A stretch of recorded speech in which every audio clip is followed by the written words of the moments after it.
All right, so ours has actually taken a little bit longer to come to a gelatinous state. It's been going for about 15 minutes at this point, and I'm still not sure it's quite ready. Well, let's let it go another like 2 minutes. Still not pulling away from the sides as I think it should. Well, because you're supposed to be able to cut it, right? Oh, nope, there we go.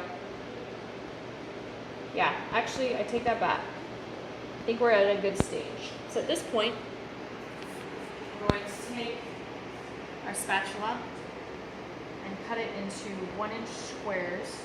Unless you think, Peter, it needs to go 2 more minutes. I might make it go like, 2 more yeah, minutes? 2 more minutes. Well, we're going to pause and take 2 more minutes and make some kombucha while we're waiting.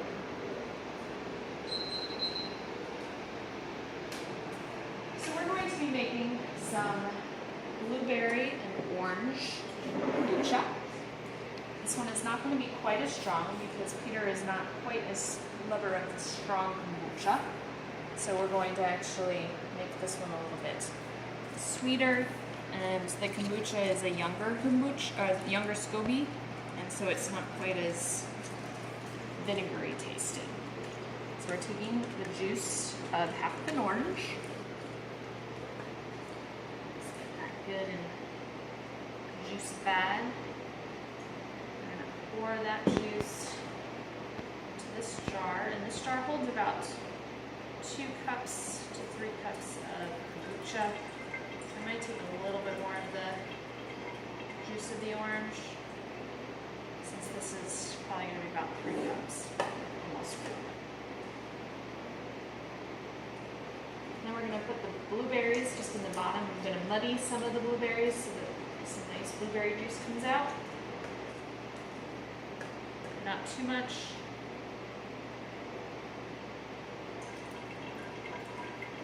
I don't really want the pulp in there because that would be too much. And I'll take some of these blueberries. To muddy them, I'm just going to actually squish them a little bit, since I can't muddy them in the bottom of the jar. And I'm just going to do 5 muddied. And I'm going to put in just about a tablespoon full of blueberries at the bottom.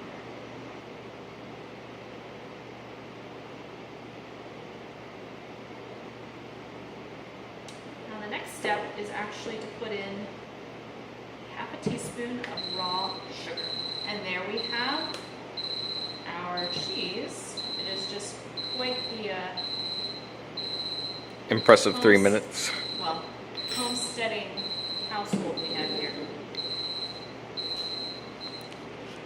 So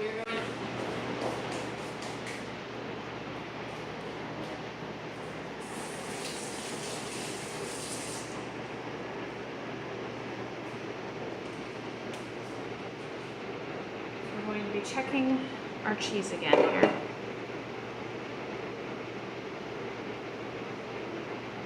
And it's still pulling away, so I think we're good. So you cut it into 1/2-inch slices. Do you want to do this, Peter? No, you can. I got it on film.